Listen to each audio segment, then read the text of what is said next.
There is a movie from 1999 that angry demonstrators picketed outside theaters, that its own director secretly joined those same protests wearing a disguise, and that you can finally find on major streaming platforms in 2026. That is the situation surrounding Dogma, and the 12 facts behind its production are at least as strange as anything that plays out on screen. Kevin Smith conceived the idea for Dogma before he ever directed a feature film, but wrote the actual script after finishing Clerks. Most people know Clerks as the movie that launched his career, but Dogma existed on paper first. Smith drafted the concept in the early 1990s, quickly concluded the scope was too large and too expensive for a filmmaker with no track record and no budget, and set it aside. He made Clerks on approximately $27,000, earned a distribution deal, built a loyal audience, and then returned to the project he had originally wanted to make. The Clerks' success gave him the credibility to finally bring it to a studio, but the waiting period stretched to nearly a decade. For anyone who watched the Clerks end credits all the way through, there was already a clue sitting in plain sight. The final title card reads, "Jay and Silent Bob will return in Dogma." Smith had been working toward this film for years before anyone in the industry knew his name. The casting nearly produced an entirely different movie. 3 well-known actors were considered for the role of the demon Azrael before anyone committed to the part. Bill Murray, Adam Sandler, and John Travolta were all approached at various points during pre-production. Sandler was interested in taking the role, but his filming obligations on Big Daddy overlapped directly with the Dogma shoot, leaving him no realistic path to accepting. The part went to Jason Lee, whose understated, slightly amused delivery suited the character's particular brand of self-righteous menace. The alternate casting choices tend to disappear once a film reaches audiences, but this one genuinely alters how you might picture the demon if it had landed on a different actor. Alanis Morissette appears as God in the film's final sequence, and the choice feels so intentional that most viewers assume it was Smith's first idea. It was not. Smith originally approached her for the lead role of Bethany, the film's central human character. Morissette initially declined because she felt she was not an actor and was intimidated by carrying the lead role in a movie. By the time her calendar cleared, the lead had been filled by Linda Fiorentino. Smith offered her the role of God as a way to still bring her into the film, and she accepted. A casting decision that reads like a carefully considered artistic statement was, at its origin, a solution to a scheduling conflict. Alan Rickman came aboard to play the angel Metatron, but not without establishing 2 firm conditions beforehand. He wanted his wings constructed as physical props, built and present on set rather than generated through digital effects during post-production. He also required that his dialogue be delivered precisely as written in the script, with no improvisation or deviation from the text. Smith agreed to both terms. The performance Rickman delivered carries a formal precision that sets it apart from almost every other scene in the film, and knowing those conditions were agreed upon before filming began explains quite a bit about where that quality came from. Chris Rock operated from a completely different creative position. He plays Rufus, identified in the story as the 13th Apostle, and brought a stand-up comedian's instincts to every scene. One of the most frequently quoted exchanges in the film, in which Rufus jokes about Jesus owing him money, does not appear anywhere in the script. Rock invented the line during filming. The crew's reaction was immediate, and Smith kept it without any changes. The fact that Rickman's strict adherence to the written text and Rock's willingness to abandon it both produce genuinely memorable results says something about the range of ways a strong performance can actually get made. Jason Mewes arrived on set carrying a specific kind of pressure. He plays Jay, the louder and more chaotic half of the Jay and Silent Bob pairing, a role he had already performed in 2 of Smith's earlier films without much difficulty. Alan Rickman's presence on set introduced a level of tension Mewes had not encountered before. He became so preoccupied with the possibility of making mistakes in front of Rickman that he memorized the entire script, every line of dialogue for every character across the full film, not just his own scenes.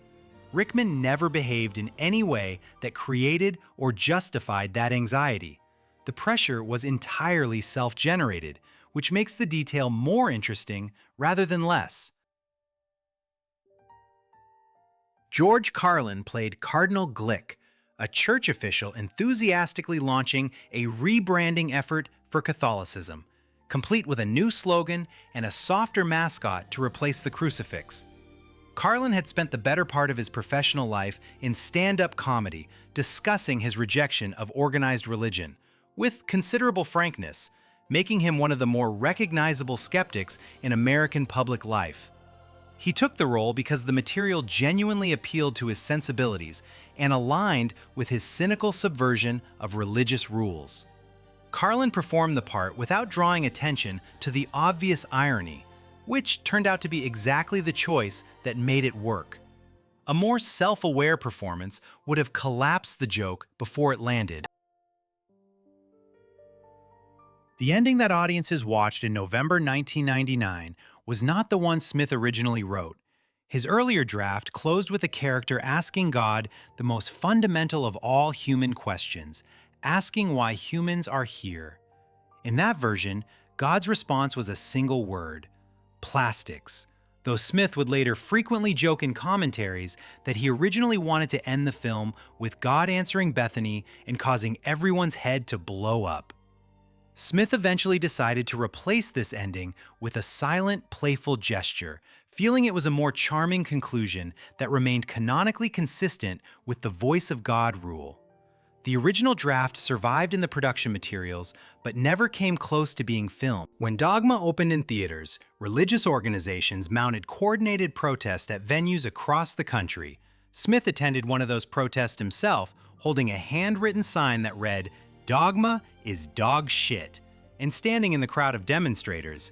A local television news crew found him, conducted an on-camera interview, and aired it without identifying him as the film's director. Smith described the event in multiple interviews over the following years. The story carries the specific texture of something too particular and too absurd to have been invented after the fact.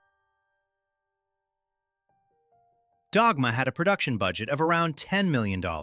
Despite the demonstrations, it earned over $40 million at the box office, a return the studios involved had not anticipated given the volume of controversy surrounding the release. For Lionsgate, which handled distribution, Dogma held the record as their highest-grossing film until Fahrenheit 9/11 arrived in the summer of 2004 and took it. The protests appear to have driven more people toward the theaters than they ever turned away. That commercial history becomes more complicated when you consider where the film stands today. For nearly 25 years, Harvey Weinstein held the distribution rights to Dogma, personally, separate from any studio arrangement. However, in 2024, the rights were finally sold to a new company. Following his criminal convictions, no streaming service has been willing to negotiate an agreement involving those rights. As of 2026, the film is available to rent or purchase on digital platforms like Amazon, Apple TV, and Vudu, thanks to a recent deal that brought it back to audiences. A movie with a dedicated audience accumulated over more than 25 years is effectively unreachable for anyone who does not already own a physical copy, which gives it an accidental rarity that nothing about its 1999 release was ever designed to produce. One final detail from the production rarely surfaces in any conversation about the film. During the airport scenes featuring Ben Affleck and Matt Damon, Gwyneth Paltrow was present on set, just off camera. She was close with Affleck at the time and had come to watch the filming.